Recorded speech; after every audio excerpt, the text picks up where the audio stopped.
సామెతలు 19వ అధ్యాయం 14వ వచనం వరకు ధ్యానించుకున్నాం. 14వ వచనంలో ఏం చూసాం? గృహమును విత్తమును పితరుడిచ్చిన స్వాస్యము సుబుద్ధి గల భార్య యెహోవా యొక్క దానము. యెహోవా యొక్క దానము. ఇంకా కూర్చోవాలండి, పద్ధతి కూర్చోవాలి. ఇంకా ఒక 40-45 మినిట్స్ కొంచెం కాన్సన్ట్రేషన్ చేద్దాం. ఏంటంటే గృహములు విత్తములు అంటే ఏంటి?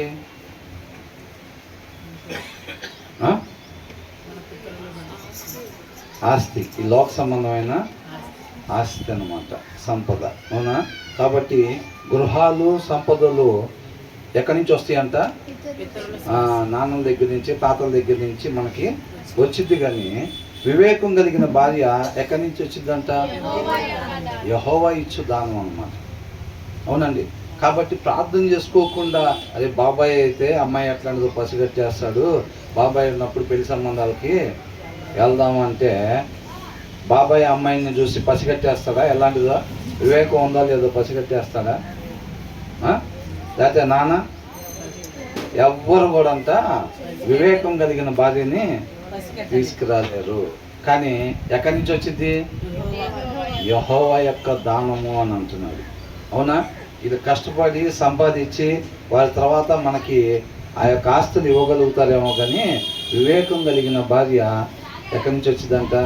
యెహోవా ఇచ్చు దానము. కాబట్టి నాన్న నాకు మంచి భార్యని తీసుకురా నాన్న అని అడగటం ఎలాంటిది? తీసుకొస్తాడా నాన్న? ఒకవేళ అట్లా అడిగినట్టయితే కుమారుడు ఏం చేయాలి? అయితే ఇద్దరం కలిసి మోకాలు వేసి ప్రార్థన చేయాలిరా. అంతేగా తండ్రి చెప్పాల్సింది. నీకెందుకురా, నేను ఉన్నానుగా. నువ్వు సిట్ అంటే సిట్, స్టాండ్ అంటే నేను సెలెక్ట్ చేస్తాక అట్లాగా. అవునా? ఒకవేళ అమ్మాయి వచ్చి అడిగింది అనుకో, నాన్న నాకు మంచి వివేకవంతుడైన భర్త కావాలి నాన్న అంటే, నీకెందుకమ్మా ఈయన ఇచ్చినోడిని, నేను అది ఇలేనా అని అంటే పొరపాటు పడినట్టే. ఆయన ఇవ్వలేడు. అవునా కదా? ఒకవేళ తల్లి అన్నా సరే, బంగారు తల్లి నీకెందుకు, నేను చూసుకుంటాగా, నేను ఇస్తాగా అన్న ఆమె ఇవ్వలేదు. వాళ్ళు ఒకవేళ వాక్యం చదవరు అనుకోండి, వాళ్ళకి ఈ విషయం తెలియదు కాబట్టి వాళ్ళిద్దరు ఏమనుకుంటారు? నెంబర్ 1 వాళ్ళు మేమిద్దరం వెళ్ళి తీసుకొని వస్తాం. ఊరు మొత్తం తిరిగినా నెంబర్ 1 వాళ్ళు ఎవరు వాళ్ళు ఐడెంటిఫై చేయలేరు వాళ్ళు.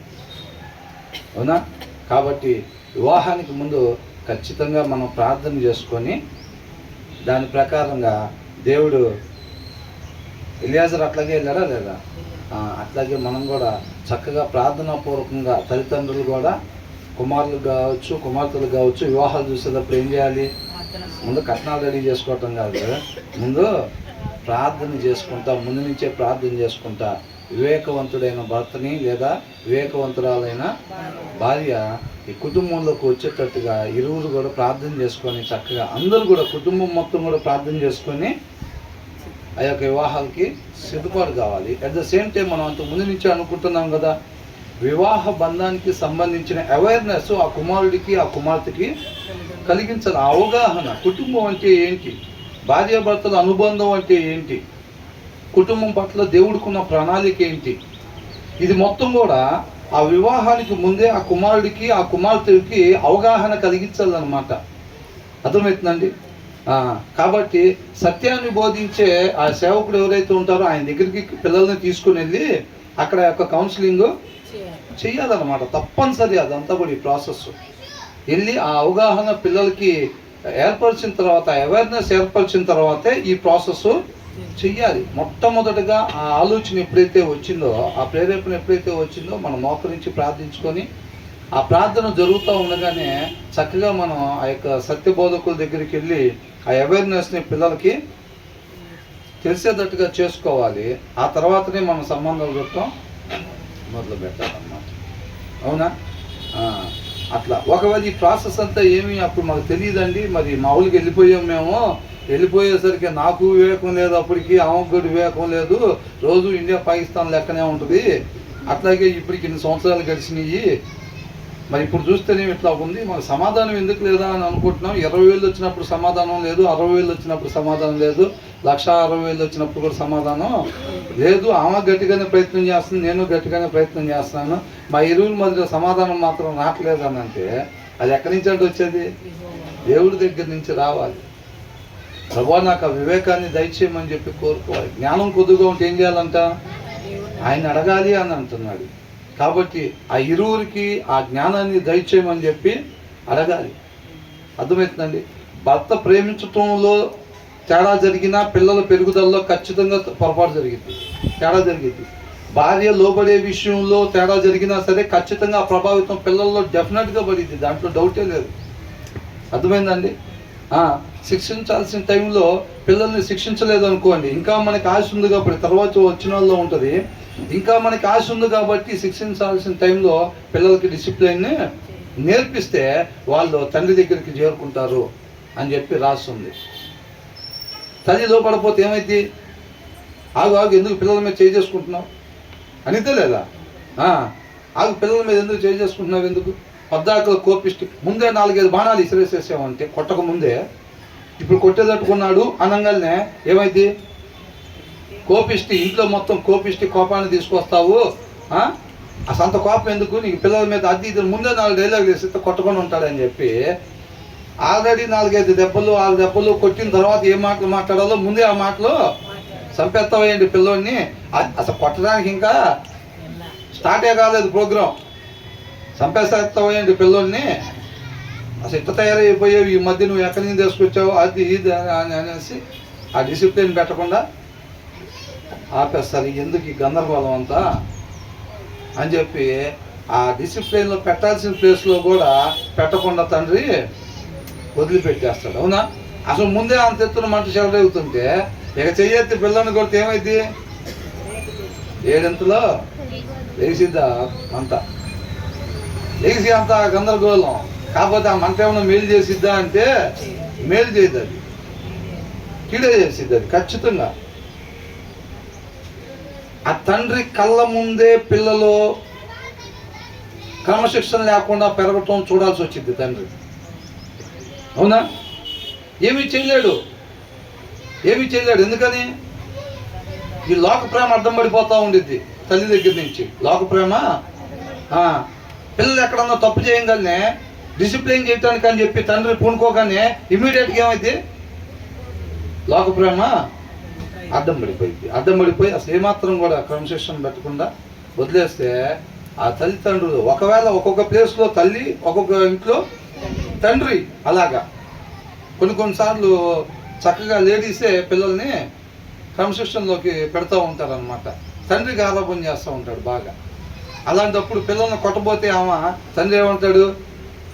ఎందుకు ఊరికి పిల్లల్ని కొడతా ఉంటావు? వాళ్ళు కొడుతున్నారా, వీళ్ళు కొడుతున్నారా, ఇంటి కళ్ళు కొడుతున్నారా, అసలు ఎవరు కొట్టట్లేదు, నువ్వు ఎందుకు పిల్లల్ని కొడతావు పద్దాకులు అని చెప్పి భర్త ముందే ఆపేసేస్తాడు అనమాట. ఆపేసినప్పుడు ఆ తల్లి ముందే ఆ పిల్లలు ఎలా పెరుగుతారు? క్రమశిక్షణ లేకుండా పెరిగిపోతూ ఉంటారు, కళ్ళ ముందే చూస్తూ ఉంటారు అనమాట. అట్లా పెరిగిపోవటం ఏమీ చేయలేని స్థితి.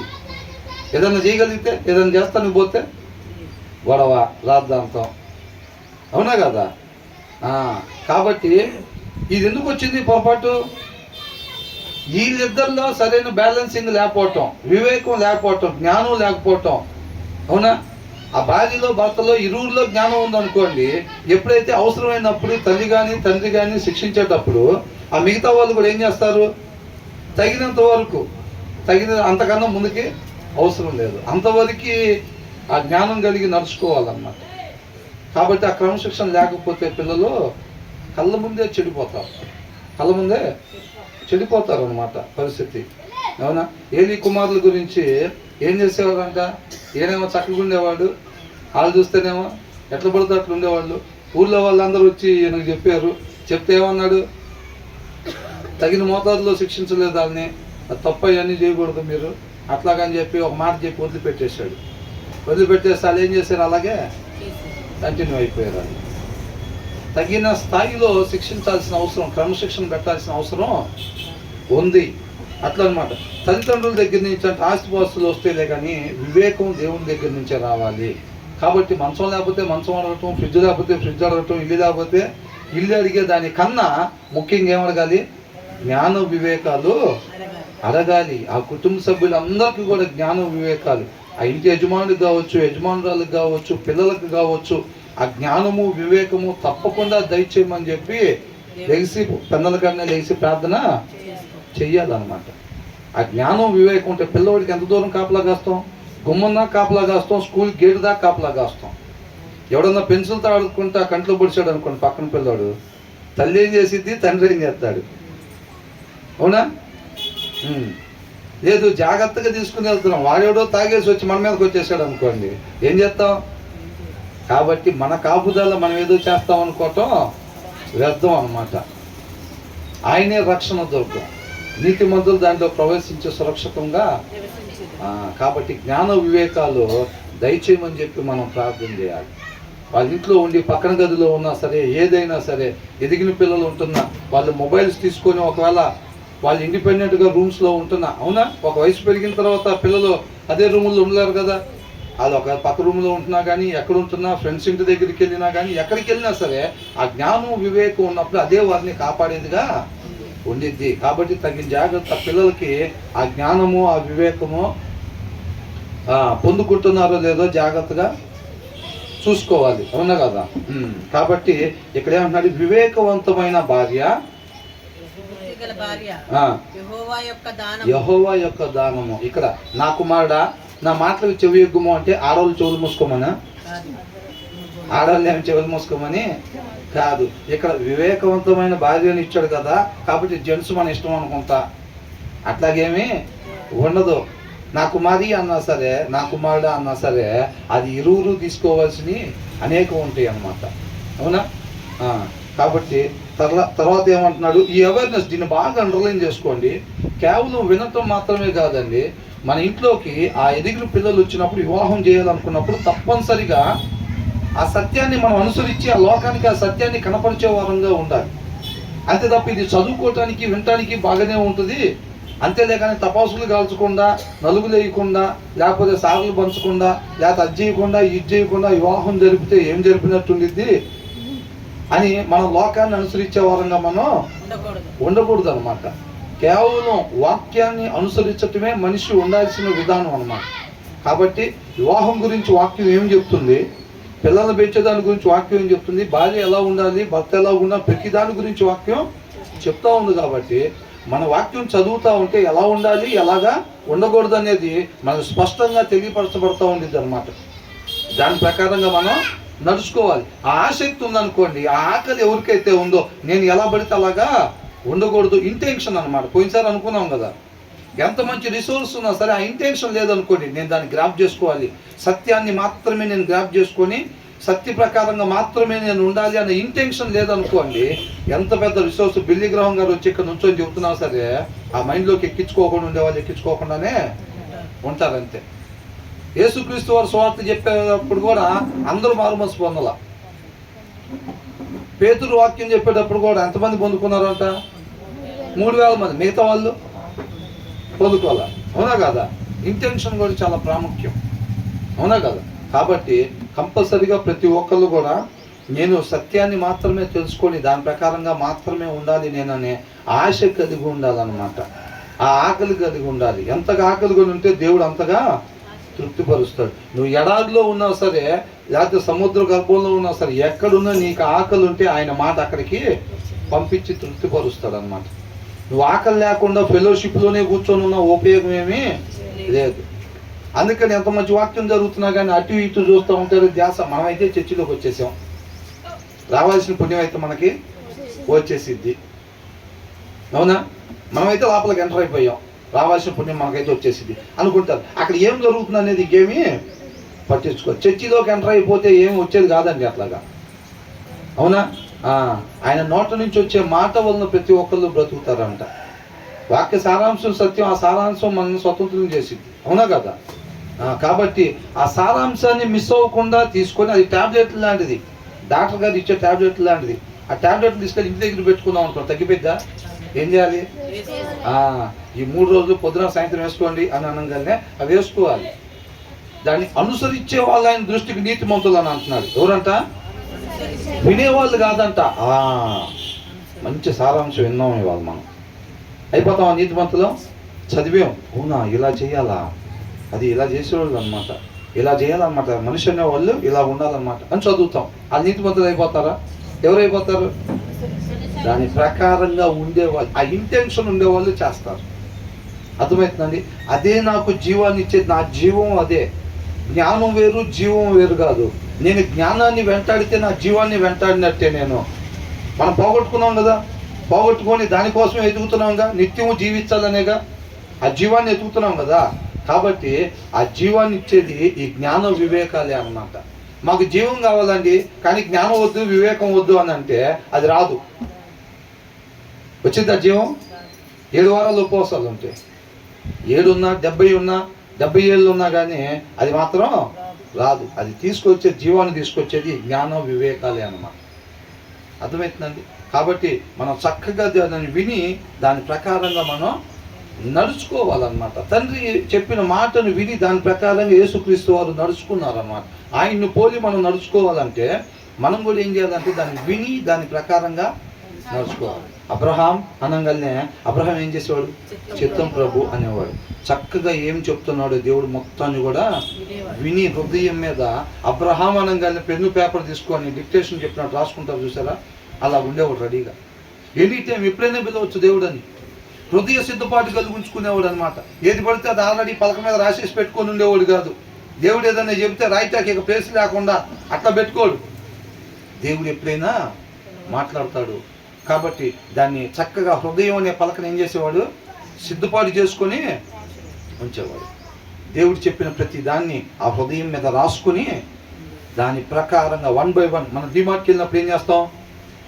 కందిపప్పు కేజీ చీటీ రాసుకెళ్తాం లేదా? కందిపప్పు కేజీ, తర్వాత పంచదార అంతా చూసారా? అట్లాగా అబ్రహాం దేవుడు చెప్పిన ప్రతి ఒక్కటి కూడా హృదయం మీద రాసుకుని ఆ ప్రకారంగా ఉంటున్నామా లేదా, ప్రతి ఒక్కటి చేయటం. దేవుడు ఎలాగైతే మొదటి రోజున చేసి ఇట్ ఈస్ గుడ్, అవునా, రెండో రోజున కూడా చేసి గుడ్, మొత్తాన్ని చెక్ చేసుకున్నారు, పర్ఫెక్ట్ అనుకున్నారు, అవునా కదా. మనం కూడా చెక్ చేసుకోవాలి. చెక్ చేసుకోకపోతే దావీదులాగే వ్యవహారం నిండుగానే ఉన్నట్లే, మనకి ఎప్పుడు నిండుగానే ఉంటుందిగా వాక్యం అని అనుకుంటే ఏమైంది? బుద్ధి లేని కన్యకలు అడిగినా వాళ్ళు కూడా అంతకే చెప్తారు. ఏమ్మా ఎందుకు మీరు అట్లా చేశారు? మరి పెళ్లి కుమారుడు వచ్చేటప్పుడు అంటే నూనె ఉందనుకున్నామండి. ఏమనుకున్నారంట? ఉందనుకున్నామండి, వెలుగుతుందేమో అనుకున్నామండి అని అనుకుంటున్నారు. చెక్ చేసుకోలేదు వాళ్ళు. మనం కూడా ఏమనుకుంటాం? ఒక్కోసారి ఆత్మీయతలో నుంచి తొలగిపోయిన సంగతి కూడా మనకి తెలియదు. ఖచ్చితంగా నష్టం జరిగింది. ఆ దినాన మనం వాక్యం చదవకపోతే ఖచ్చితంగా నష్టం జరిగిద్ది, అంతే. అర్థమవుతుందండి? ఒక పూట భోజనం మానేస్తే ప్రాణం పోదండి. ఒక పూట భోజనం మానేస్తే ప్రాణం పోదు. కానీ అట్లా 5 రోజులు మానుకున్నాం అనుకోండి ఏమైంది? ఏమి తాకుండా తినకుండా అట్లాగే ఉన్నాం అనుకోండి ఏమైంది? ప్రాణం పోయింది. ఎందుకు పోయింది ఆ ప్రాణం? 5 రోజుల క్రితం మొదటిసారి టిఫిన్ చేయకుండా ఉన్నందుకు, మధ్యాహ్నం భోజనం చేయకుండా ఉన్నందుకు, సాయంత్రం భోజనం చేయకుండా ఉన్నందుకు దానికి ఆహారం అందలేదు కాబట్టి అది ఒక టైంలో ఏమైంది? చచ్చిపోయింది. వాక్యం కూడా అంతే, ఆత్మ కూడా అంతే. అది కూడా తర్వాత వచ్చిన వాళ్ళు వచ్చింది. మన ఇవాళ ఒక్కరోజు ఏమైంది? రోజుట్లాగానే నిద్ర పట్టింది, రోజుట్లాగానే మమ్మీ అన్నం కూరలు చేసింది, చక్కగా తిన్నాం, రోజుట్లాగానే ఫ్రెండ్స్తో ఆడుకున్నాం, అంత రోజుట్లాగానే గడిచినట్టుండిద్ది. కానీ జరగాల్సిన డ్యామేజ్ ఖచ్చితంగా జరిగిద్ది.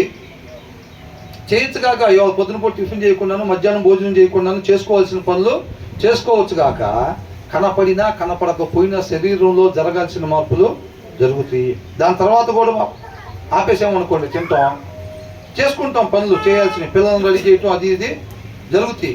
కానీ దాని తర్వాత కూడా శరీరంలో అందాల్సిన ఆహారం అందదు కదా వాటికి, అవునా? అందాల్సిన ఆహారం అందదు. కాదు దాని ముందుదో ఉన్నంత వరకు కొద్దిగా అట్లా పనిచేస్తాయి. దాని తర్వాత కూడా అయితే మనం కూడా అట్లాగే అనుకుంటాం, ఇవాళ వాక్యం చదవలేదు ఏం కాలేదులే అన్నట్టుకుంటాం. జరగాల్సిన డ్యామేజ్ ఖచ్చితంగా జరిగిద్ది. అర్థమవుతుందండి? కాకపోతే అది బయటపడేసరికే వాళ్ళు ఎక్కడో కళ్ళు తిరిగి పడిపోతారు. ఏంటంటే 2 రోజుల నుంచి భోజనం చేయట్లేదు, నిన్న పొద్దున్న టిఫిన్ చేయకపోవటం కూడా కారణం వీళ్ళు ఇప్పుడు పడిపోవటానికి, అవునా కదా. అదేంట్రా అలా ఉండేవాడు, అంత బాగుండేవాడు, అసలు ఆత్మీయంగా అలా ఉండేవాడు, అనేక మందికి మాదిరిగా ఉండేవాడు, ఏంటి ఆయన అలా చేశాడా, ఆమె అలా చేసిందా అంటే కారణం ఏంటి? కారణం ఏంటి? ఒక్కసారి ఆ పూట పొద్దున చదవకపోతేనా, ఆ క్రమంగా చదవకుండా వస్తున్నారు కాక ఏం కాలేదుగా, వాక్యం చదవకపోసరికి ఏమీ కాలేదని లైట్ తీసుకోవటం వల్ల ఏమైంది? ఆత్మ బలహీన పడిపోతూ ఉంది. ఇక దానికి పోరాడే శక్తి లేదు. ఇక శరీరం జయించింది. అవునా కదా? శరీరం జయించింది. ఏం కోల్పోయారు? ఈ లోకంలో ఉండే అన్నిటికన్నా విలువైన ఆత్మీయతని కోల్పోయారన్నమాట. అవునా? కాబట్టి వీటన్నిటిని జాగ్రత్తగా మనం చూసుకోవాలన్నమాట. ఆస్తిపాస్తులు తల్లిదండ్రులు ఇస్తారేమో కానీ వివేకము జ్ఞానం మాత్రం దేవుడి దగ్గర నుంచే వస్తాయి. మొట్టమొదటిగా మనం మోకాళ్ళు వేయగానే దేవునికి స్తోత్రాలు చెల్లించిన తర్వాత మనం అడగాల్సిన విషయాలు ఇవే. జ్ఞాన వివేకాలు అడగాలి పిల్లలకి, మనకందరికి. మనం వాటికన్నా ముందు ఆరోగ్యం, ఐశ్వర్యం ఈ మొత్తం వేసేస్తూ ఉంటాం. ఇంకా టైం ఉంటే జ్ఞానం దగ్గరికి పోతాం, లేకపోతే లేదు. తర్వాత ఏంటంట? ఏం చేసిద్దంట?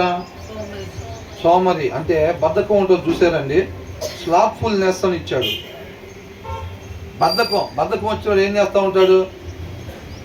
బాగా బద్ధకంగా ఉన్నారంటే చిన్నగా కూర్చొని ఉంటే ఆ దిమ్మ కానుకొని నిద్రపోవటమా, అవునా? లేకపోతే ఆ మంచాల మీద అనుకొని నిద్రపోవటమా, ఎక్కడో ఒక దగ్గర ఎక్కడ కూర్చుంటే అక్కడ బస్సుల్లో ఎక్కి నిద్రపోవటం, లేకపోతే ఇంక అట్లా ఇట్లాగా ఉండిద్ది అనమాట. బద్ధకంగా ఉండేవాళ్ళు ఏం చేస్తారు? అదేం తీసుకొచ్చిద్ది? నిద్రను తెచ్చిద్ది. అది దేని తెచ్చిద్దంట? నిద్రని తీసుకొచ్చిద్ది. అట్ ద సేమ్ టైం అలాగే అండ్ ఐడియల్ సోల్ అని అన్నాడు. ఐడియల్ సోల్, లేజీ ఆత్మ, సోమరి ఆత్మ. సోమరి ఆత్మ అంటే రేపు చదువుదాంలే, ఏంటి రేపు చదువుదాంలే, వాక్యం చదివావా అని అంటే ఆ డాడీ కొంచెం సేపు ఒక పావు గంట టీవీ చూసుకొని చదువుతాడు. అది ఏనందా? ఒక పావు గంట టీవీ చూసుకొని చదువుతా. ఒకవేళ భార్య అడిగింది అనుకో భర్తని, బైబిల్ చదివావా? సాయంత్రం చదువుతాలే. మిగతా పనులు ఏమాగు, చక్కగా టిఫిన్ చేస్తాడు, చక్కగా టీ తాగుతాడు, ఫోన్లో ముచ్చట్లు చదువుతాడు, అన్నీ అవుతాడు. ఏది ఆగదు? ఆగేదేంటి? వాక్యం చదవటమే ఆగిద్ది. మళ్ళీ సాయంత్రం మంచం ఎక్కి పడుకున్నప్పుడు ఇవాళ వాక్యం చదవలేదు కదా అంటే ఏమంటే, రెండు కలిపి రేపు చదువుతాలే. ఏంటంట? ఇవాళది రేపు కలిపి రేపు చదువుతాలే అని అంటారు. అవునా? అట్లాగా చేస్తూ ఉంటారు. ఈ లేజీ సోల్ అన్నమాట ఇది. సోమరి ఆత్మ క్లియర్గా ఇచ్చాడు ఇక్కడ. సోమరి ఆత్మ అంటే అది ఎట్లా ఉంటుంది? హ్యాండిక్యాప్ లాగా కాలు చేయి లేకుండా ఉంటుందా? ఏముండదు, అందరికి ఉన్నట్టుగానే ఉండిద్ది. దీనికి ఏంటంటే బద్ధకం అన్నమాట. బైబిల్ చేసి ఇప్పుడు గంట సేపు ఒక దగ్గర అక్కడ కూర్చుంటాం మనం. ఒక అరగంట మోకాళ్ళు వేయాలంటే ఇప్పుడు మనం అంతసేపు మనం వేయలేం. చర్చికి వెళ్దాం పా అంటే ఆ లైన్ చివరు ఉన్న చర్చి, అక్కడ దాకా మనం ఎక్కడ నడుస్తాం? ఇక్కడికి వెళ్దాం ఆటో, ఏదో రోడ్డు మీద కాదు, ఈ 2 అడుగులు వేస్తే గేట్ దగ్గరికి వస్తాం కదా, ఆటో ఇటు తిరగదా అంటారు. ఇక్కడ తిరగదా? కుదిరితే లోపలికి తీసుకెళ్ళండి ఆ చైర్ దగ్గరికి. ఎవరు? ఏందా అంత దూరంలో ఆపేవు బండి? ఇక్కడ ఆపచ్చుగా. ఈ 4 అడుగులు వేయటానికి ఏంటంట? లేజినెస్. బయట మన కంటికి కనిపించే బద్ధకం శారీరకంగా కాదే, శారీరకమైన బద్ధకం అంట నిద్రను తీసుకొచ్చిద్దంట. ఈ ఆత్మ సంబంధమైన లేజీ ఆత్మ ఏం చేసిద్దంట? ఆత్మీయంగా సోమరులు ఉంటారు కదా, మనం అంతకు ముందు నుంచే ధ్యానించుకుంటున్నాంగా. వీళ్ళు ఏం చేస్తారంటే ఇక్కడ చూడండి, and an idle soul will suffer hunger అని అంటున్నారు. will suffer hunger అంటే ఇబ్బంది పడతారు. దేనివల్ల? ఆకలి వలన. నీతిమంతుడిని ఎప్పుడు కూడా ఆకలి కొనడు అని రాస్తుంది. అవునా? నీతిమంతుడు, వాక్యాన్ని అనుసరించేవాడు ఎప్పుడు కూడా ఆకలి కొనడు. కానీ లేజీ ఉంటారు చూసారా, ఆత్మీయ సోమరులు ఉంటారు చూసారా, వాళ్ళు పస్తుంటారు అన్నమాట. ఏం చేస్తారు? పస్తుంటారు. వాళ్ళకి కావాల్సిన ఆహారం వాళ్ళకి దొరకదు. అది ఆకలితో ఉన్నారా ఇవాళ పాప తినటానికి లేదంటారు చూసారా, అట్లా వీళ్ళకి ఏం దొరకదంట? ఆత్మీయ ఆహారం.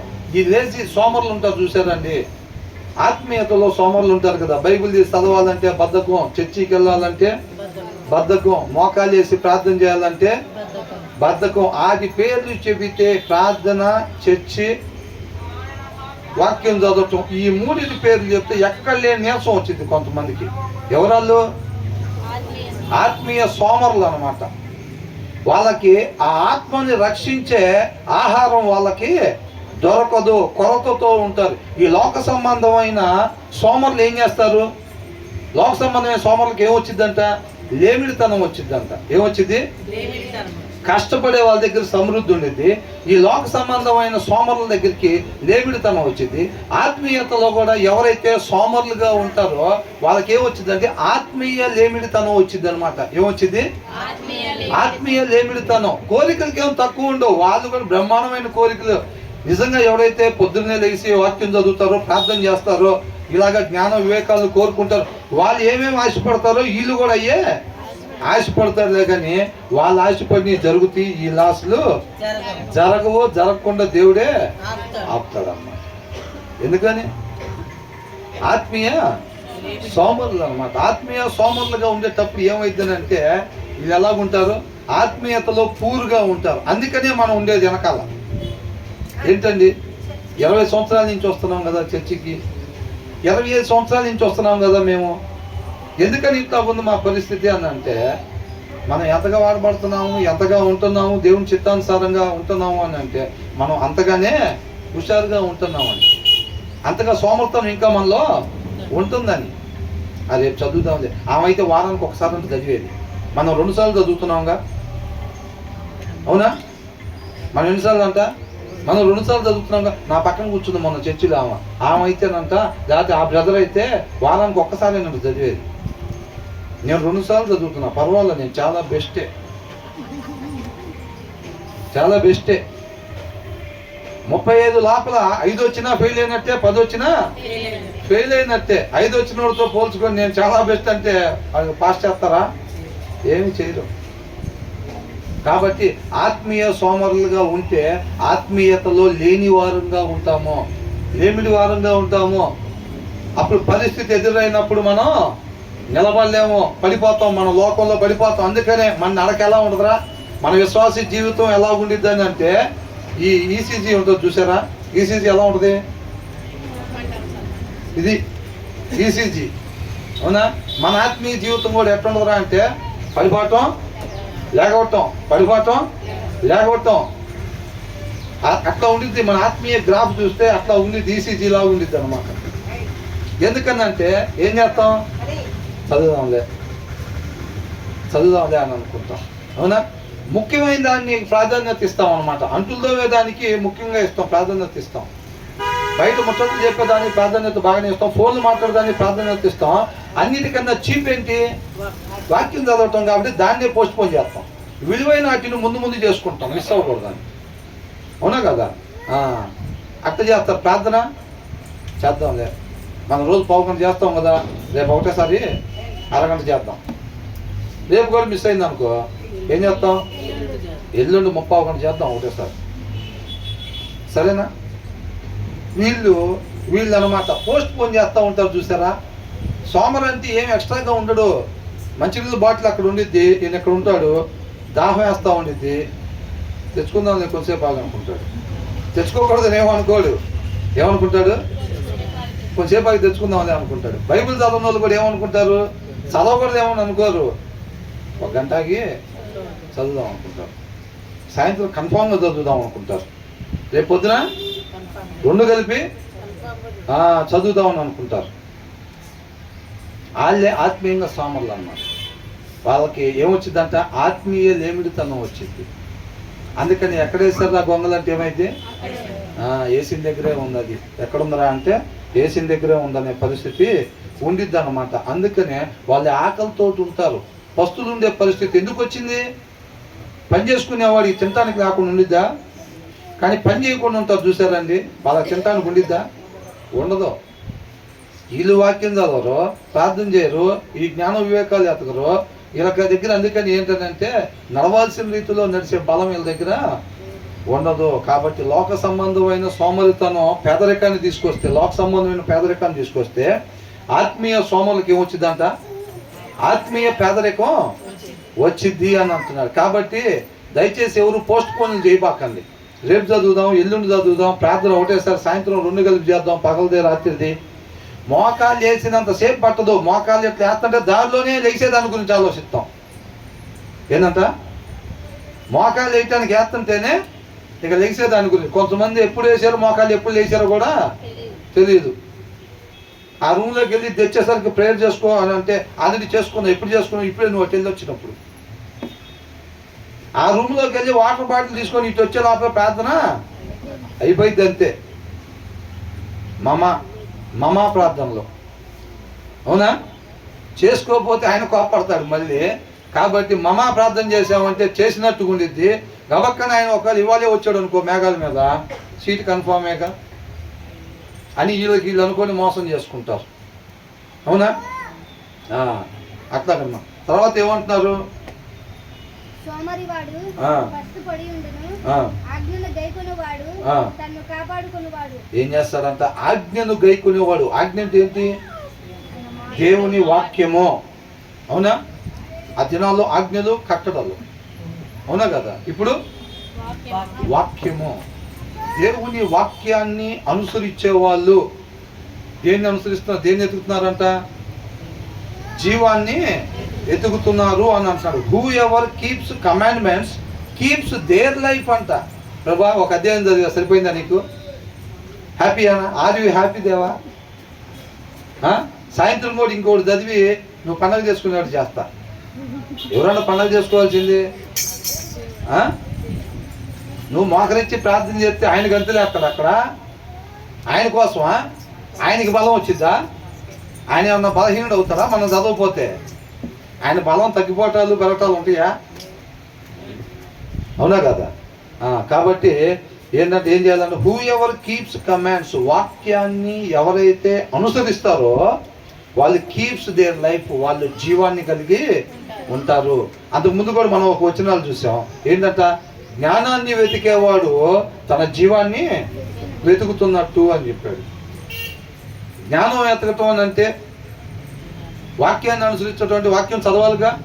వాక్యం చదివి దాన్ని అనుసరించే వాళ్ళు జీవాన్ని కలిగి ఉంటారు అని అంటున్నాడు అన్నమాట. మనం ఏం చేస్తామనంటే, మనకి జీవం కావాలి కానీ వాక్యం చదవటం మాత్రం వద్దు. వాక్యం అనుసరించడం కుదరదు కానీ ఏం కావాలంట, జీవం మాత్రం కావాలి. అలా రాదండి అని చర్చిలో చెప్పామనుకోండి, ఎందుకు రాదండి, ఆ చర్చిలో 31వ తారీఖు ఇస్తున్నారు కార్డుల మీద. ఏంటంట, వాళ్ళు సంవత్సరం మొత్తం వాళ్ళు ఇష్టం వచ్చినట్టున్నా 31వ తారీఖు నైట్ కార్డులు ఇస్తున్నారు కదా వాళ్ళు. వాగ్దానం కార్డు ద్వారా వాళ్ళకి జీవం వచ్చేసేస్తుంది కదా, మీకు ఎందుకు రాదు ఇక్కడ అట్లా అనుకుంటారు. ఆ సారాంశం సత్యం అన్నమాట. ఏమంటుంది, వాక్యాన్ని ఎవరైతే అనుసరిస్తారో వాళ్ళే జీవం కలిగిన వాళ్ళు అని అంటున్నారు. మన జీవం ఎక్కడ దాగుందంట అంటే, ఆయన ఇచ్చిన వాక్యం మనం చదివితే ఆయనదే హ్యాపీగా ఫీల్ అవుతాడని కాదు. ఆయన మాట ఏం మాట్లాడాడు అని అంటే, మనం పోగొట్టుకున్న స్థితికి చేరటం కోసం ఒక మనిషి ఉండాల్సిన విధానమే ఆయన నోట నుంచి మాట్లాడాడు అనమాట. మన కోసం ఇది మనం చదవాలి. ఆయన హ్యాపీగా, నేను చర్చికి వెళ్ళా, దేవుడు హ్యాపీగా ఫీల్ అయ్యాడు, ప్రమోషన్ ఏమైనా ఇస్తాడేమో, అవునా, ఏదో ఒకటి జాక్పాట్ తగిలిద్దేమో. లాటరీలు కొనుక్కుంటున్నా కదా, లాటరీలు కొనుక్కుంటా వాక్యం చదివితే ఏమన్నా లాటరీ టికెట్ తగిలిద్దేమో, దేవుడు హ్యాపీగా ఫీల్ అయ్యాడు కదా, అవునా. మన కోసం అన్నమాట ఇది, మన జీవాన్ని ఎతుకుతున్నట్టు. ఈ జ్ఞానాన్ని ఎతుకుతే ఏం చేసినట్టంట, మనం జీవాన్ని ఎతుకుతున్నట్టుగా వాక్యాన్ని అనుసరించటం ద్వారా కీప్స్ దేర్ లైఫ్ అని అంటున్నాడు. తన జీవాన్ని కలిగి ఉంటాడు అని అంటున్నాడు. అర్థమవుతుందండి. తర్వాత ఏమంటున్నాడు, తన ప్రవర్తన విషయమై అజాగ్రత్తగా ఉండువాడు చచ్చును. ఏం చేస్తాడంట, తన ప్రవర్తన విషయమై అజాగ్రత్తగా, అంటే మనిషి ప్రవర్తించాల్సిన విధానమే వాక్యం. అర్థమవుతుందండి. మనిషి ప్రవర్తించాల్సిన విధానమే వాక్యం. దాన్ని ఎవరైతే జాగ్రత్తగా చూసుకొని ఇది మనిషి ప్రవర్తించాల్సిన విధానం దీంట్లో రాస్తుంది అని దాన్ని చదువుతా, దాంట్లో ఏ రీతిగా అయితే ఉండమని చెప్తున్నారో మనిషి ఆ రీతిగా ప్రవర్తించుకుంటా వెళ్ళటమే మనిషి ఉండాల్సిన విధానం అన్నమాట. దాని తర్వాత ఏమని రాశారు, ప్రవర్తన యందు అజాగ్రత్తగా అని అంటే ఏంటంట, ఇక్కడ ఎలాగ ప్రవర్తించమని ఉందో దాన్ని చదవకుండా ఆయనకి నచ్చినట్టుగా ప్రవర్తిస్తే దాన్ని అజాగ్రత్త అంటారు, అవునా. కాబట్టి నేను ఇలాగ ఉండాలని చెప్పి రాస్తుంది కదా, దాన్ని పట్టించుకోకుండా, అంటే వాక్యము చదవకుండా వాక్యం చదవకపోతే ఒక మనిషి ఎలాగుండాలో ఆ మనిషికి తెలియదు. వాక్యము చదవకపోతే ఒక మనిషి ఎలాగుండాలో ఆ మనిషికి తెలియదు. ఒక మనిషి ప్రవర్తించాల్సిన విధానమే వాక్యము. ఒక మనిషి ప్రవర్తించాల్సిన విధానమే వాక్యము. కాబట్టి వాక్యము చదవకపోతే ఒక మనిషి ఎలాగుండాలో ఆ మనిషికి తెలియదు. కాబట్టి తనకి నచ్చినట్టుగా తను ప్రవర్తిస్తాడు. దాన్ని అజాగ్రత్త అని అంటున్నారు. అలాగుంటే ఏమైందంట ఆ మనిషికి? చచ్చును అని ఉంది. ఏంటంట? ఒకసారి పండు తినొద్దు అని అంటే నిత్యము జీవించి ఉండాల్సిన మనం దేవుడు అలా సృష్టిస్తే మనం ఏం చేసాం? ఆజ్ఞ అతిక్రమణ, వాక్యము అతిక్రమణ. వాక్యము మనిషి ఉండాల్సిన విధానము. వాక్యాన్ని అనుసరించలేదు. దేవుడు నోట నుంచి వచ్చిన మాటని అవ్వా అనుసరించదా. కాబట్టి ఒక మనిషి ఉండాల్సిన విధానం కాకుండా అజాగ్రత్తగా ఉంది. అజాగ్రత్తగా ఉండటం వల్ల ఏమొచ్చింది? మరణము. ఏమొచ్చిందంట? మరణం వచ్చింది. చచ్చిపోయారు. అర్థమవుతుందండి? వాళ్ళు చచ్చిపోకపోతే జీవం కోసం ఎందుకు ఎతకటం? అవునా కదా? ప్రతి ఒక్కరు కూడా మరణానికి గురై ఉన్నారు. మనకి కావాల్సింది జీవం. మన నిరీక్షణ నిత్య జీవం. అవునా? ఆ పూర్వపు స్థితి, పండు తినక ముందు ఎలాగైతే మనిషి తండ్రితో పాటు, తండ్రి అయిన దేవునితో పాటు ఏదైనా తోటలో ఉండేవాడో అలా యుగ యుగాలు ఉండాలని చెప్పి మనిషిని సృష్టించాడు దేవుడు. కానీ మనం ఏం చేసాం? తప్పిపోయిన కుమారుల్లాగా మనిషి ఉండాల్సిన విధానమైన వాక్యాన్ని ఏం చేసాం? విడిచిపెట్టాం. తోసిపుచ్చటం వల్ల చచ్చిపోయిన స్థితిలోకి వచ్చేసాం. మరణానికి గురై ఉన్నాము, తప్పిపోయాము. మరలా తండ్రి దగ్గరికి మనం చేరుకోవాలంటే నువ్వు దేన్నైతే తీసి పక్కకు పెట్టేసావో ఉండాల్సిన విధానాన్ని, దాన్ని మరలా అనుసరించాలి. వాక్యాన్ని అనుసరించాలి. కాబట్టి వాక్యాన్ని అనుసరించే విషయంలో తన ప్రవర్తనలో అజాగ్రత్తగా ఉంటే ఏమైందంట? చచ్చును. వాక్యం చదవకపోతే ఏమైంది? చచ్చును. వాక్యం చదవకుండా అనుసరించలేడు. అసలు అనుసరిస్తాడా? ఎలాగుండాలో తెలియకపోతే అసలు అలాగ ఎలాగుంటాడు? అవునా కదా? కాబట్టి వాక్యాన్ని చదవకపోతే దాన్ని అసలు అనుసరించలేరు. కాబట్టి వాక్యం చదవకపోతే ఏమవుతామంట? మనం చచ్చిపోతాము. అర్థమవుతుందండి? శారీరకంగా బాగానే అవకేమైంది? పండు తింటే జీవం పోగొట్టుకుంది అంతే. కానీ ముక్కు మొహాలు మారిపోయినాయా? ఏం మారిపోలా. మనం కూడా వాక్యం చదవకపోతే చూస్తే చదివినప్పుడు ఎలాగుంటాం, చదవనప్పుడు కూడా అలాగే అవ్వలాగానే ఆదాంలాగానే ఉంటాము. కానీ వాళ్ళలో ఏముండదు? జీవం ఉండదు. Who ever keeps commandments keeps their life అని అంటున్నాడు. అర్థమవుతుందండి? వాక్యాన్ని ఎవరైతే అనుసరిస్తారో వాళ్ళే జీవం కలిగిన వాళ్ళు. కనీసం వాక్యాన్ని చదవలేకపోతే వాళ్ళలో జీవం ఉంటుందా? ఇంకా అవ్వచ్చు. క్రైస్తవులు అవ్వచ్చు కాక, చర్చిలకి వెళ్ళొచ్చు కాక, అయినా సరే దాన్ని అనుసరించకపోతే మనలో ఏముండదంట? జీవం ఉండదు. వాక్యమే కదా. అవునా? నేనే మార్గము, సత్యము, జీవము. ఆ వాక్యం మనలో లేనప్పుడు ఏమైందనంటే ఆటోమేటిక్గా ఆ లోక సంబంధంగా ఉండి ఆ పండు తిన్న తర్వాత వచ్చింది చూసారా స్వభావం, కుళ్ళు, ఈర్ష, ద్వేషం, కల్మషం, కోపం, ఇవన్నీ కూడా మనలో నుంచి వస్తానే ఉంటాయి. మనం ఫెలోషిప్లోనే ఉంటాం.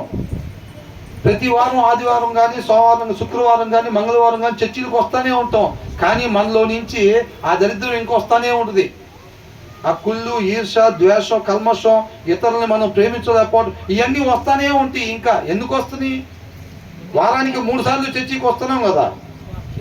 వాక్యం లేదు, వాక్య సారాంశం లేదు, ఆ ఇంటెన్షన్ లేదు. మనిషి ఉండాల్సిన రీతిగా మాత్రమే నేను ఉండాలి అనే ఆ ఇంటెన్షన్ లేదు, ఆ జాగ్రత్త లేదు. అందుకనే జడ్సన్ ఏంటంట? అజాగ్రత్త. తన ప్రవర్తన యందు అజాగ్రత్త. మనిషి ఉండాల్సిన విధానం వాక్యము. అర్థమైందండి? మనం ఏ రీతిగా ఉండాలి అంటే, నాన్న నేను ఏ రీతిగా ఉండాలి, అమ్మ నేను ఏ రీతిగా ఉండాలి, మీ నాన్న అమ్మలకు కూడా తెలియదు. సృష్టించిన వానికే తెలుసు నువ్వు నేను ఎలాగుండాలో. కాబట్టి ఆయన ఎలాగుండాలో మనిషికి మాన్యువల్ ఇచ్చాడు. ఫ్రిడ్జ్కి మాన్యువల్ ఇస్తారు కదా, వాషింగ్ మిషన్కి మాన్యువల్ ఇస్తారు కదా, దాన్ని ఎలా వాడాలి, ఎట్లా చేయాలి ఏంటనేది మనిషికి దేవుడిచ్చిన మాన్యువల్ వాక్యము. అర్థమవుతుందండి? కాబట్టి మనం మాన్యువల్ చూడకుండా ఎట్లా పడితే అట్లా దాన్ని ఆపరేట్ చేసాం అనుకున్న ఆ మిషన్ ఏమైంది, పాడైపోయింది. మనం కూడా ఎలాగుండాలో మనిషి జాగ్రత్తగా చదువుతా, మనిషి ఈ రీతిగా ఉండాలంట, దొంగతనాలు చేయకూడదంట, సత్యమే మాట్లాడాలంట, ఇతరులకు మేలే చేయాలంట, ఇదంతా దాంట్లో రాసుంది మనిషి ఉండాల్సిన విధానం అన్నమాట. మనం చదవలేదు అనుకోండి, ఏం చేస్తాం? శరీరం బలంగా ఉంటుంది, ఆత్మ బలహీనంగా ఉంటుంది. శరీరం ఏముంటుంది అంటే వాడిని మోసం చేయి, డబ్బులు వస్తాయి నీకు, మిగతా వాళ్ళని హేళనగా మాట్లాడు, గొప్పదానిలాగా ఉంటావు. ఈ లోక సంబంధం వైపు చూపిస్తూ ఉంటుంది. అపవాది మన చేత పండు తినిపించాడు. అప్పుడు ఏమైపోయింది? మనలో ఎవరు క్రియలు ఉంటే మనం వాళ్ళ కుమారులుగా కుమార్తెలుగా పిలువబడతాం. అవునా కదా? మీ క్రియలను బట్టి చూస్తే మీ తండ్రి అపవాది అని అంటున్నది. అయ్యే క్రియలు మనం చేస్తే మన తండ్రి ఎవరు? ఖచ్చితంగా అపవాదే. అవునా? కాబట్టి మనం ఆ క్రియలు మనలో కనపడకుండా ఉండాలి, ఆ క్రియలు మనలో రాకుండా ఉండాలి అని అంటే ఈ వాక్యం మనలో ఉండాలి. దేవుడి మాటగా అవ్వా నువ్వు అది తినొద్దు అని ఎప్పుడైతే చెబితే ఆమె ఏం చేసింది? ఆ మాటని తోసిపుచ్చింది. మనం అలాగే ఈ వాక్యాన్ని తోసిపుచ్చవద్దు. వాక్యంలో నేను ఎలాగుండాలో రాసుంది అనే జాగ్రత్త లేకుండా అజాగ్రత్త కలిగి ఉంటే ఏమైందంట? చచ్చిపోతాము. మరలా అవ్వ ఎట్లయితే జీవాన్ని కోల్పోయిందో, ఆదాం ఎలాగైతే జీవాన్ని కోల్పోయాడో మరలా మనం జీవాన్ని కోల్పోయే ఉంటాం. కానీ శారీరకంగా అయితే కనపడతానే ఉంటాం. రేపు తీర్పు దినాన్ని ఎక్కడికి వెళ్తాం? నిత్య నరకాగ్నికి వెళ్తాం. కాబట్టి ఎవరైతే ఆ తప్పిదాన్ని ఆయనే మార్గం కాబట్టి ఆ వాక్యం ద్వారా సరి చేసుకుంటారో వాళ్ళు తండ్రి దగ్గరికి చేర్చబడతారు. ఎవరైతే బైబుల్ తీసుకెళ్ళి అలమరలో పెట్టుకొని వాక్యం చదవకుండా వాళ్ళకి నచ్చినట్టుగా అజాగ్రత్తగా తిరుగుతూ ఉంటారో వాళ్ళు ఏం చేస్తారంట? చచ్చిపోయేవారుగా ఉంటారు, జీవం లేకుండానే ఉంటారు అని అంటున్నారు. కాబట్టి వాక్యాన్ని విడిచిపెట్టద్దండి, వాక్యాన్ని విడిచిపెట్టద్దు. ఖచ్చితంగా దాన్ని నిత్యము ధ్యానిస్తూ ఉండాలి, వాక్యాన్ని చదువుతూ ఉండాలి. వాక్యాన్ని చదువుతూ ఉంటే మనం ఏ రీతిగా ఉండాలో దాంట్లో రాసి ఉండిద్ది, ఆ రీతిగా ఉండాలి. పక్కన వాళ్ళు చదవకుండా మోసం చేసి కోట్లు సంపాదిస్తున్నా సరే వాళ్ళకన్నా మనం తక్కువగా ఉండాలి అట్లా ఏమి అనుకో. వాళ్ళు ఉండకూడని విధానంలో ఉంటున్నారు. వాళ్ళు రేపు రోజున చనిపోయిన వాళ్ళుగా ఉంటారు. కాబట్టి మనం తండ్రితో పాటు యుగ యుగాలు ఉండాలంటే మన పక్కన వాళ్ళు ఎట్లున్నా, మన ముందు వాళ్ళు ఎట్లున్నా మనం మాత్రం చక్కగా వాక్యాన్ని అనుసరిస్తా నడవాలి. అలా నడిచినప్పుడు వాళ్ళు కూడా నీలో సత్యాన్ని చూసి వాళ్ళు కూడా మార్పు చెందడానికి అవకాశం ఉంటుంది. మన ప్రయత్నం మనం చెయ్యాలి, మన మాదిరిని మనం కనపరచాలన్నమాట. కార్యం చేసేవాడు దేవుడు.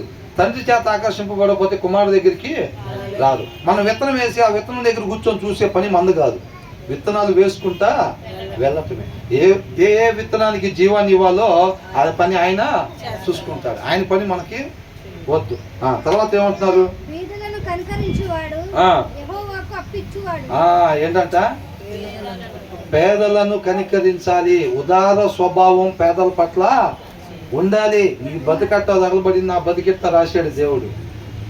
అందుకే మేము 3 స్టేజ్లో ఉంటున్నాం. మీరు చూస్తే ముష్టి బతుకుతున్నారు. ఏం చేశారో పోయిన జన్మలో మీరు.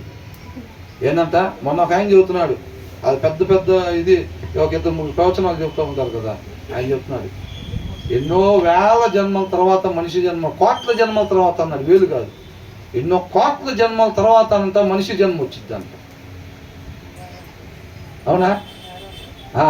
అట్లాగే అంటాడు, ఎన్నో కోట్ల జన్మల తర్వాత మనిషి జన్మ వచ్చింది, మరలా ఎప్పుడుకో వచ్చిద్దంట ఈ అవకాశం వాళ్ళు అసత్యంలో. అవునా కదా? కాబట్టి ఇక్కడ ఏమంటున్నాడు? పేదలకు నీకు అట్లా రాసి పెట్టుంది, నాకు ఇట్లా రాసి పెట్టుంది కాదు. పేదలు ఏందనంట, ఏ స్వభావం అంట?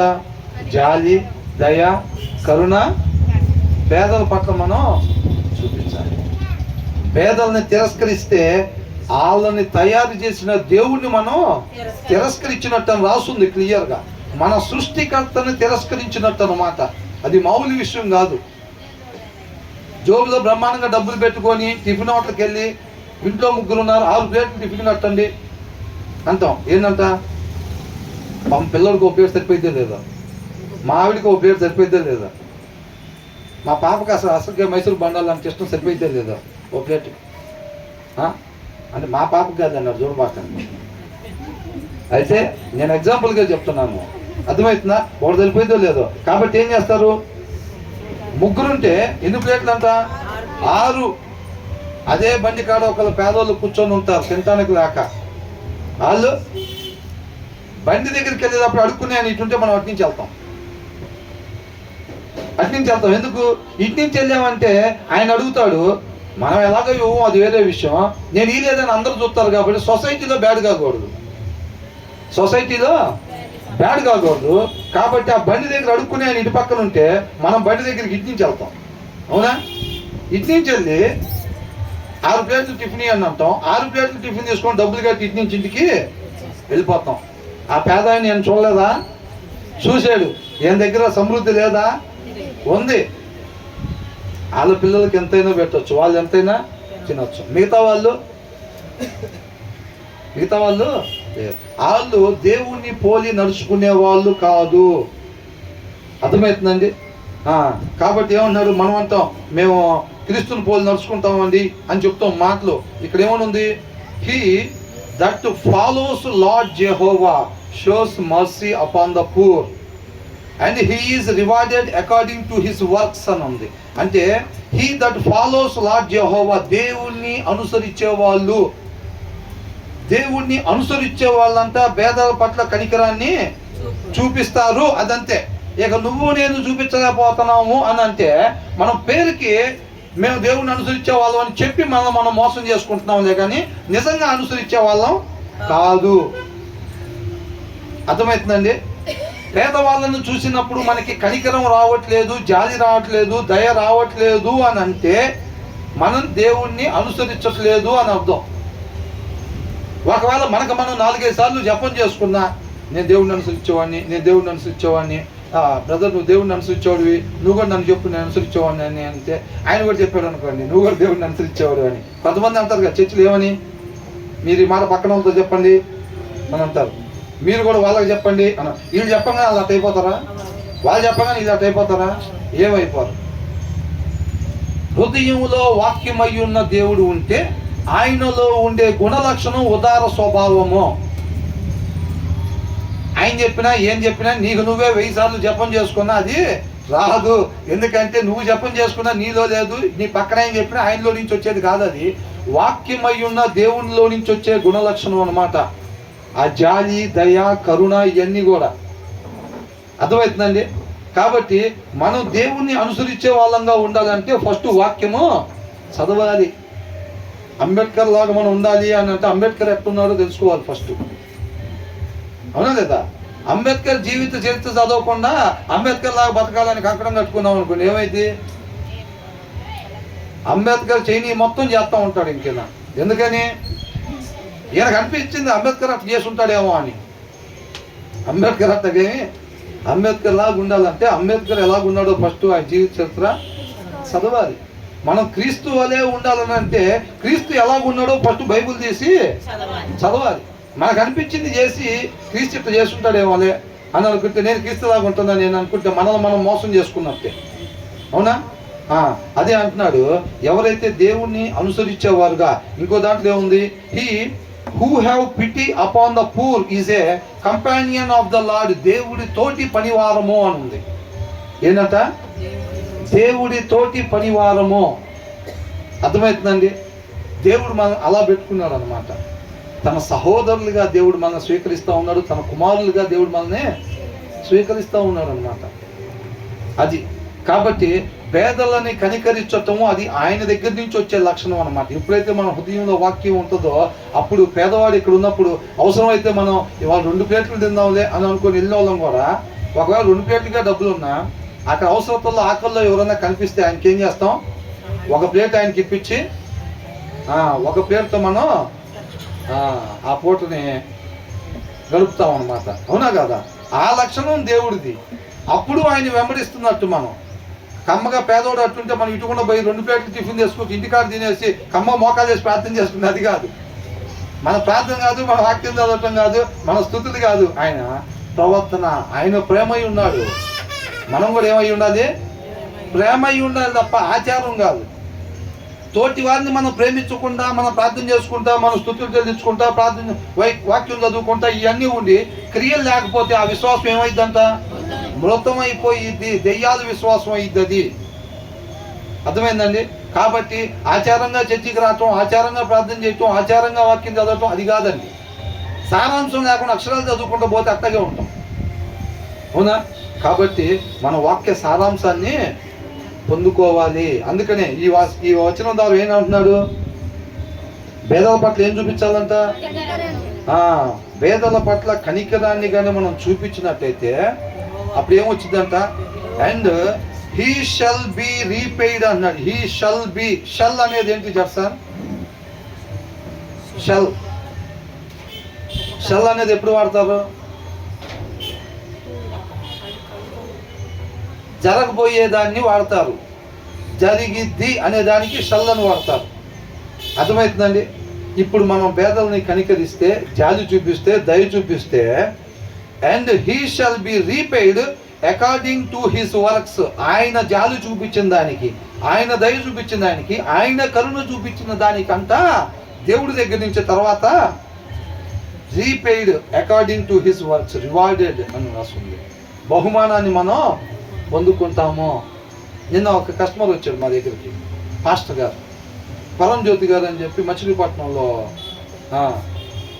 ఆయన మా దగ్గర ప్లాట్ కొంటానుకని వచ్చారు. నిన్న ఆయన దగ్గర నేను కూర్చొని మాట్లాడుతుంటే మొత్తం అయిపోయింది, మర్చిపోయాను. అయితే ఏంటన్నాడు? తబలా ఇష్టం. ఆయన కార్ డ్రైవర్గా వచ్చాడు. ఆయన అక్కడ కూర్చొని ఉన్నాడు. విత్ ఫ్రీ ఆఫ్ కాస్ట్ అండి. తబలా ప్లే చేస్తాడు. ఏ టైంలో ప్రార్థన అంటే ఆ టైంలో వచ్చేస్తాడు, తబలా ప్లే చేస్తాడు. కార్ డ్రైవర్గా కూడా చేస్తున్నాడు అని అంటున్నాడు. రూపాయి కూడా తీసుకోడండి. ఎక్కడ ప్రార్థన అంటే అక్కడ, ఎక్కడ తీసుకోకపోయినా అండి అక్కడ దాచుకుంటున్నాడు కదా, మొత్తం అక్కడ సంపాదించుకుంటున్నాడు కానీ. కరెక్ట్ అండి, 100% కరెక్ట్ అని అంటున్నాడు. ఆయన ఇక్కడ రూపాయి తీసుకోవట్లేదు. కష్టపడుతున్నారా లేదా? తబలా కొడుతున్నాడు. ఆయన సమయం అంతా అక్కడ కేటాయిస్తున్నాడు. ఈయన సమయాన్ని అక్కడ ఆయన కేటాయిస్తున్నాడు. ఆ సమయాన్ని ఆయన కేటాయించేదానికి, ఆయన పడే కష్టానికి అక్కడ ఫలితాన్ని పొందుకుంటారు అని అంటున్నాడు. కాబట్టి వీళ్ళంతా తెలివిగల వాళ్ళరా, వాళ్ళ దగ్గర కూడా డబ్బులు ఉన్నాయి. ఆయన అడుక్కునే వాళ్ళకి టిఫిన్ పెట్టలేదు. వాళ్ళు డబ్బులు పోగు చేసుకుంటున్నారు, తెలివిగల వాళ్ళు. నేను ఆడికి కనపడిన ప్రతి పేదోడికి నేను ఇప్పించే డబ్బులన్నీ అవ చేసుకొని నేను పేదోడుగా మిగిలిపోతున్నా. చూపి లోకం వాటికే ఉంటే అంతే ఉండిద్ది. విశ్వాసికి పైనున్న వాటిని మాత్రమే వెతికేవాడిగా ఉండాలంట. అవునా? నువ్వు ఎంతమందికి అయితే ఉదార స్వభావం, అవసరతలో ఉన్నవాడికి అని. కొంతమంది ఏం చేస్తారంటే ఈమన్నారు కదా అని చెప్పి ఆల్రెడీ బాగా డబ్బులు ఉన్న వాడిని భోజనానికి పిలిచి భోజనం పెడతా ఉంటారు ఇంట్లో. ఎందుకని? వీళ్ళు కూడా మళ్ళీ వాళ్ళని పిలుస్తారు. ఎవరెవరైతే మనల్ని భోజనానికి పిలవగలుగుతారో వాళ్ళని పిలుస్తారు కొంతమంది. ఏంది వాక్యాన్ని అనుసరిస్తున్నాం, 10 మందికి భోజనం పెడతాం, మంచిదేగా. ఎవరికంట? మత్తయి సువార్తలో ఏమని రాస్తుంది? మీ చుట్టూ ఉండే అదుపులకి మీరు ఇచ్చారు కాబట్టి మీరు నాకు ఇచ్చినట్టు అన్నాడు. మీ ఇంటి పక్కన 3 స్టేర్లు డాబాయనికి నువ్వు ఇచ్చావు కాబట్టి నాకు ఇచ్చినట్టు అని ఆయన చెప్పలా. అవునా? మనం ఏం చేస్తాం? ఫంక్షన్ అంటే చాలు. ఎవరైతే మళ్ళీ వాళ్ళ ఇంట్లో ఫంక్షన్ పెట్టుకుంటే మనల్ని పిలిచి భోజనాలు పెట్టగలిగే స్థాయి ఉండిద్దో వాళ్ళని మాత్రమే పిలుస్తారు అనమాట. వాళ్ళని పిలిచి భోజనాలు పెట్టించి 10 మందికి భోజనాలు పెట్టాం, వాక్యాన్ని అనుసరించాం అనుకుంటారు. వీళ్ళు కూడా తర్వాత వాళ్ళని పిలుస్తారు, వీళ్ళు కూడా పోయి వాళ్ళ ఇంటికాడ తినొస్తారు, చెల్లి అయిపోయింది, ఏం ఉండదు. అవునా? నువ్వు ఎవరికైతే ఇస్తావో వాళ్ళు మరలా తిరిగి నీకు ఇచ్చినప్పుడు నీ కలుగు ప్రయోజనమే ఉందని రాస్తుంది దీంట్లో. వాళ్ళు ఇవ్వలేడని తెలిసి నువ్వు ఎప్పుడైతే వాళ్ళకి సహాయం చేస్తావో అది కదా నీకు ఇక్కడ ఫలితం ఉండేది అని అంటున్నాడు. అవునా? అది కాబట్టి ఎవరైతే పేదలుగా ఉంటారో వారి పట్ల నువ్వు జాలి చూపించినప్పుడు ఆయనకి నువ్వు ఆయన దగ్గర నువ్వు ధనాన్ని దాచుకున్నట్టు అనమాట. ఆయన రూపాయి కూడా ఉంచుకునేవాడు కాదు. అంతకన్నా ఎక్కువగా విలువైన దాన్ని, శాశ్వతంగా నీకు ఉండేదాన్ని ఇస్తాం. మనం ఏం చేస్తాం? ఈ 100 రూపాయల నోటు తీసుకెళ్ళి కొంతకాలం ఉండిపోయే 100 రూపాయల నోటు ఇచ్చి టిఫిన్ చేయమనో భోజనం పెట్టమని ఇస్తాం. కొంతకాలం ఉండిపోయేదాన్ని మనం పెట్టుబడిగా పెడితే ఆయన ఏమి ఇస్తాడు? శాశ్వతమైన దాన్ని ఇస్తాడన్నమాట. అర్థమవుతుందా? కాబట్టి మనం అనుకుంటే సరిపోదండి. ఒకటి జాగ్రత్తగా గమనించండి, ఈ వచనంతో ముగిద్దాము. నేను అలా ఇచ్చేవాడికి ఉండాలి, నేను అలా జాలి దయ కరుణ చూపించేవాడికి ఉండాలి అనేది కాదు. అది మనకి రావాలి అని అంటే నాకు అక్కడ నిధి సంపాదించబడి ఉండాలి, రేపు ఆయనతో పాటు ఉండాలి అనేది కాదండి. మనం వాక్యం అయి ఉన్న దేవుని మన హృదయంలో పెట్టుకోకపోతే, వాక్యం చదవకపోతే ఆ జాలి, దయ, కరుణ, ఆ ఉదార స్వభావం అనే గుణ లక్షణం మనలో నుంచి రాదు. బైబిల్ తీయకుండా నేను జాలి కలిగి ఉండాలి, జాలి కలిగి ఉండాలి, జాలి కలిగి ఉండాలని జపం చేసినా కానీ అది మనకి రాదు. అది కొనుక్కొచ్చుకునేది కాదు. అమ్మనాన్నల దగ్గర ఏడిస్తే వచ్చేది కాదు. వాళ్ళు కూడా అక్కడి నుంచి తెచ్చుకోవాల్సిందే. దాన్ని ఎక్కడి నుంచి? వాక్యమై ఉన్న దేవుడి దగ్గర నుంచి తెచ్చుకోవాలి. నువ్వు అలా తెచ్చుకున్నట్టయితే కనుక నీకు రావాల్సిన బహుమానాన్ని ఆయన ఇస్తాడు. అర్థమవుతుందండి? కాబట్టి కేవలం విని విడిచిపెట్టే వారంగా కాకుండా ఆ విన్న దాన్ని మన హృదయం అనే పలక మీద జాగ్రత్తగా రాసుకొని దాని ప్రకారంగా మనం నడుచుకుంటే ఆయన దృష్టికి నీతిమంతులుగా ఉంటాము. ఎవరైతే ఆయన వాక్యాన్ని అనుసరిస్తారో వాళ్ళు జీవం కలిగిన వాళ్ళుగా ఉంటారు అని అన్నాడు. అర్థమైందండి? ఈ విన్న వాక్యాన్ని విడిచిపెట్టకుండా దాన్ని అనుసరించేటట్టుగా దేవుడు నడిపించమని చెప్పి మనం మోకరించినప్పుడు ప్రార్థన చేసుకునే వారంగా ఉండాలి. అప్పుడే మనం అందరం కూడా ఇక్కడ ఎలాగైతే కూడుకొని ఉన్నామో రేపు తండ్రి దగ్గర కూడా అలాగే మనం అందరం కూడా యుగ యుగాలు ఆయనతో పాటు ఉంటాము. మన ప్రవర్తన ద్వారా సొసైటీలో మనం క్రీస్తును కనపరిచే వారంగా ఉండాలి. మన క్రియల ద్వారా ఆయన ప్రేమ ఎలాంటి ప్రేమ అంట? క్రియలున్న ప్రేమ అయింది. కాబట్టి మనం కూడా కేవలం అనేక దినాలు ఇప్పటి వరకు జరుగుతున్నట్టుగా ఎంతో మంది చేస్తున్నట్టుగా మాటలు చెప్పే క్రైస్తవులుగా కాకుండా మనం ఎలా ఉండాలంట? క్రియలతో ప్రేమ చూపించే వారంగా మనం ఉండాలి. మీరు క్రిస్టియన్సా? అయితే ఇదిగో అడుక్కునే వాడిని కూడా కులవాడికి టిఫిన్ పెట్టించే దౌర్భాగ్య స్థితిలో ఇప్పుడు ఉంది లోకం. అర్థమైందండి? ఏం పేరు నీ పేరు అంటారు కులం డైరెక్ట్గా అడగకుండా. ఫలానా పేరు చెప్ప ఇది మనోడే అట్టయితే ఏమంటే తీసి ఇస్తారు. మన కులపోడే కంపెనీలో పెట్టుకున్నాడు, వాడు దొంగతనం చేస్తున్నాడు చూసి చూడట్టుకుంటాడు. మనోడే కదరా డెవలప్ అవుతారు. మనం దేవుడు డెవలప్ చేస్తాం. మన వాళ్ళు మనం పైకి లాక్కోవాలి అని అంటాడు. అర్థమవుతుందా? అలా కులపోలు అయితే వాడు రాగానే డైరెక్ట్ మేనేజర్ పోస్ట్లో పెడతారు. టాలెంట్ ఉన్నా వేరే కులపోడు అనుకో వాడిని ఎక్కడ పెడతారు? డౌన్ లెవెల్లో పెడతారు. వాడు ఎదగటానికి లేకుండా, అవకాశం లేకుండా. బయట సొసైటీలో ఉన్న పరిస్థితులు. కాబట్టి అనేక దినాలు అనేక మంది చేస్తున్నట్టుగా ఉట్టి నోటితో సువార్తలు చెప్పుకుంటా పోవటం కాకుండా మన జీవిత విధానం ద్వారా క్రియలు కలిగిన ప్రేమని మనం ఇతరుల పట్ల కనపరిచే వాళ్ళం ఉండాలి. ఎవరైతే అవసరతల్లో ఉన్నారో వాళ్ళ కులం అడగకుండా, మతం అడగకుండా మనం సహాయం చేసే వాళ్ళంగా ఉండాలి. అవునా? క్రీస్తు అలాగే అడిగాడా? ఎవరిని అడగలేదు. ఎవరైతే అవసరతల్లో ఉంటారో దేవుడు మనకిచ్చిన సమృద్ధిలో నుంచి క్రియ ద్వారా వాళ్ళని ప్రేమించే వారంగా ఉండాలి. వాళ్ళు ఎవరైనా, ఏ కులమైనా, ఏ మతమైనా అందరికీ దేవుడు యేసుక్రీస్తు అందరికీ ప్రభువు, అందరికీ ప్రభు అని ఉంది. క్రైస్తవులకే ప్రభువు కాదు. అవునా? దేవుడికి మహిమ కలుగుతుంది.